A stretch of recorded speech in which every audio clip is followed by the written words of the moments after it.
Much 53-man cut down tomorrow at 4 o'clock. It should start today.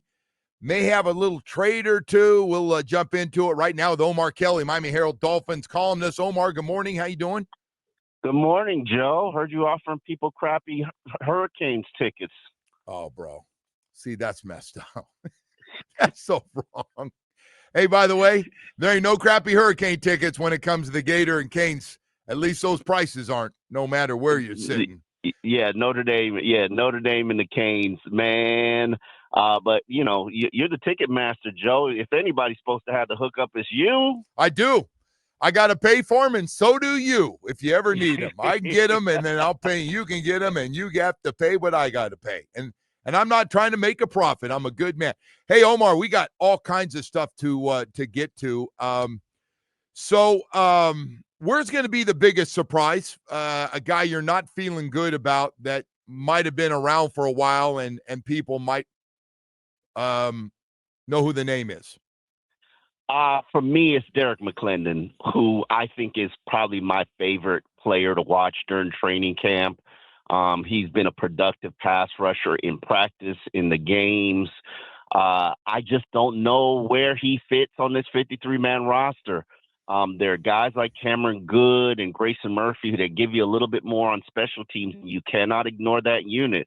So Derek McClendon and then Taj Washington are probably going to be two of my toughest decisions. You're going to have to do some roster gymnastics to try to figure out a spot for both of those guys on the 53. All right, cornerback position. They showed their hand in the first quarter. No surprise there. We'd seen that for the last week or week and a half or so. But what do you expect that final 5 or 6 to look like? And is Cam Smith one of them? Cam Smith would not be on my 53-man roster. I'm sending a message that the scholarships are over. It's time. It's time we take a firm line on Chris Greer draft picks that have been disappointments. I remember an era, Joe, and I know you do too, the Bill Parcells era, where the Eric Walden made a mistake in special teams and got whacked the next day. That day, when in that era, guys would show up to work on Monday. If they made a mistake in that game, they didn't know if they were going to get that call, Joe. And when you play with that kind of fear and insecurity, maybe I think it makes you play a little bit better. That was your whole career, wasn't it? Yes, I was insecure every day. This one popped up, that final cut on the 45. I go, here we go again, right down to the friggin' wire of what is going to happen here in the morning before that first meeting. Am I going to be in that meeting, or am I going to be sitting in a car somewhere heading back to California? So, yeah. What I love is that they don't give a player a call that they made it. They just basically only call the guys that don't make it. And I understand that concept, but you're you can't even have a conversation like, you did good, we're proud of you, made this 53. No. Hey, so besides Jason Marshall and Storm Duck and Jack Jones, who's the next guy up that you feel good about? Because Mike Hilton, we know what you can do, Mike Hilton. What do you expect there? I can't honestly tell you, and I could be wrong. The way that they have been utilizing Mike Hilton all preseason, either he's hurt or he's not making the 53. If it were me, I would put him on. I would waive him, put him on the practice squad for the first couple weeks of the season, and then kind of elevate him as needed. He doesn't give me special value. Right now, I think we're with Jason Marshall Jr. as a starting nickel. We've been experimenting with that for 2 weeks. It's getting better and better and better. This is a team where you need to start investing in your young talent and the upside of those players. So Mike Hilton is going to make my 53. So Sheffield, healthy enough to be on it against the Colts, or we don't know? Yeah, because I can't ignore. Got injured and was started to decline was your starting cornerback. He was ahead of Jack Jones. He was ahead of Ethan Bonner. probably going to make the initial 53, and then I would guess that he's probably going to be put on IR. He's there. Dante's going to be put on IR. Probably going to be put on IR, but keep in mind, you can't just put everybody on IR with a designation to return because you only get 8 of those. Hey, Omar, we're going to have to call you back. You're breaking up, and I want to talk to you, so we're going to try you again here. We're hang up, and we're going to give you a call back. You're breaking up a little bit wherever you are, and try to get you in a better situation here. So he'll join us in just a second here, as we're talking about the cornerback position. And if you watched with the starters, the first quarter for the offense and defense, Storm Duck, Jack Jones, and Jason Marshall Jr., fifth-round pick rookie, was inside. We're just talking about we got Omar back now. Omar, who else is on there then that you like to make out 5 or 6, or is there somebody from the outside coming in? That's one of those positions where I think it'd be a great thing to claim somebody. I mean, there are going to be 150 cornerbacks released today or tomorrow. So that's one of those positions I want to claim a guy, probably offensive tackle. You probably need a little bit of help you don't need a little bit of help. You need a lot of help on the offensive line. I don't think you have a quality backup on the entire unit right now, not a healthy one. Wow. Who's a quality backup, Joe? No, listen, I'm with you. I don't know, but they've got a lot. It's just really weird to say, well, we got 6 guys. We're going to keep Larry Borum and Austin Jackson's coming back, but the rest of the guys, you're not going to get rid of them. So there's got to be some guys they like. There's no way they're getting rid of all those guys. I'm practice squadding the whole unit, and Larry Borum wasn't guaranteed a contract. I mean, Joe, it's bad. Come on, man. Yeah, but where are you going to find where all of a sudden you're going to go on the open market and find 7, 8, and 9, or maybe 6, 7, 8, and 9? Come on.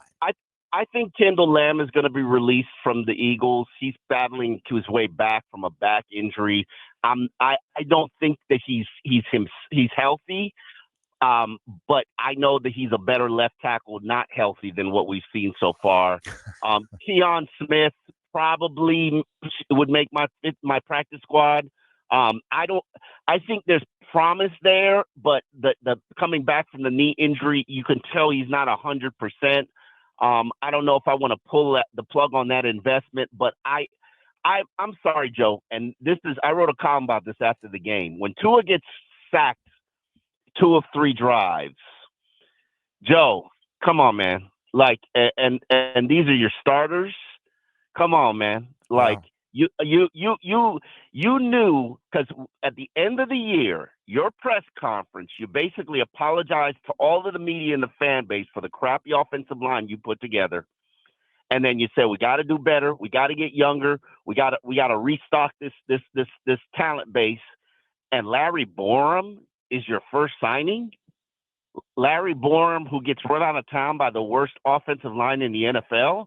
And then you sit here and you expect this unit to be better than it was last year? It is not good. It is.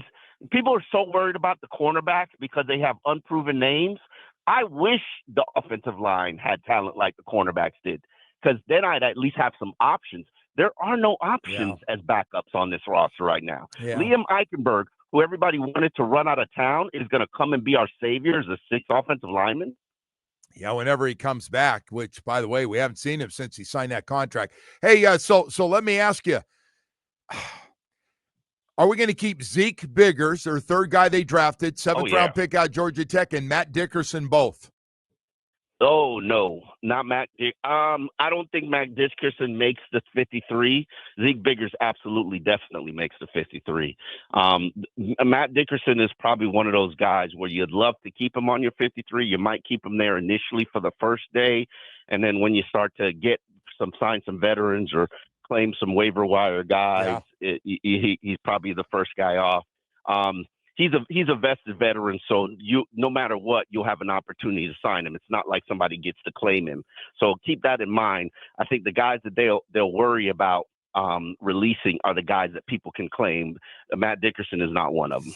All right, so I'm not going to compliment you or say you were right. I don't feel like doing that on a Monday morning, but Ollie Gordon has shown me officially now that he has earned some carries in week Yeah. 1 against the Colts. Now, I don't know what's going to happen with Jalen Wright. I don't know how healthy he and Achane are, but I got to tell you, that kid runs friggin' hard. He got the crap knocked out and he limped off and he came right back in.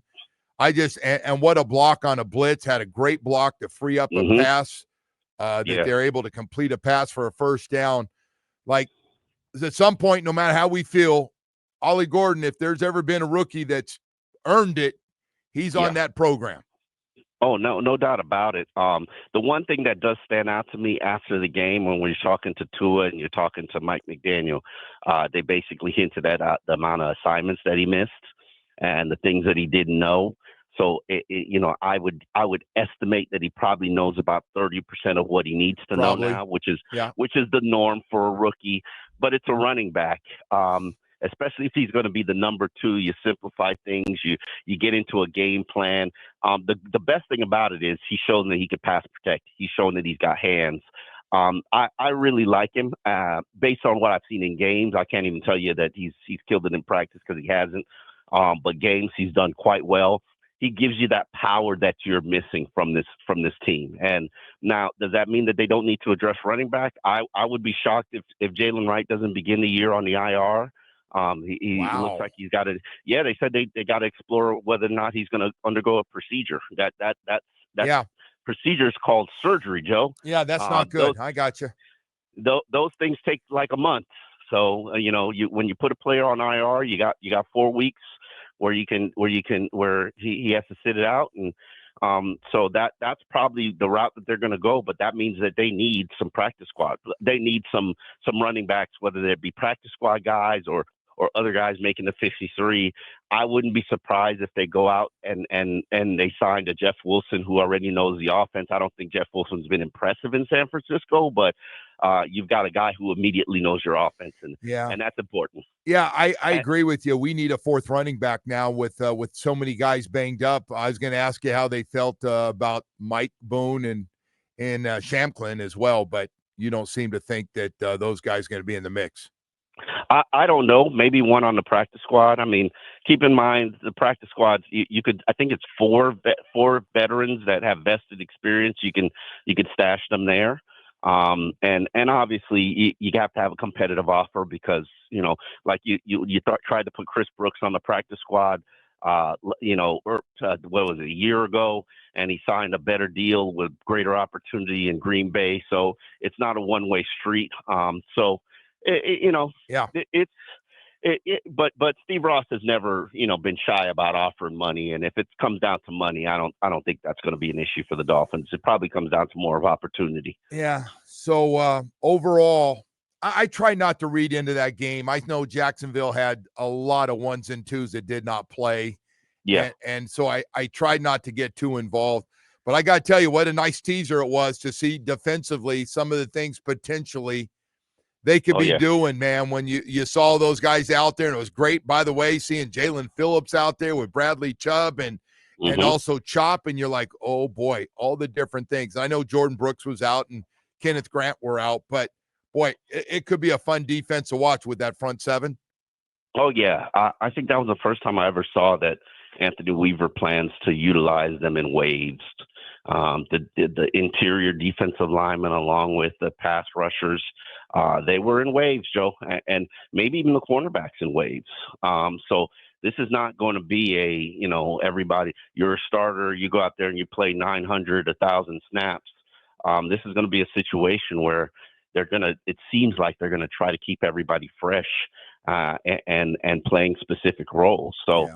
Until injury set in, but yeah, it was quite interesting to see how Weaver utilized his units.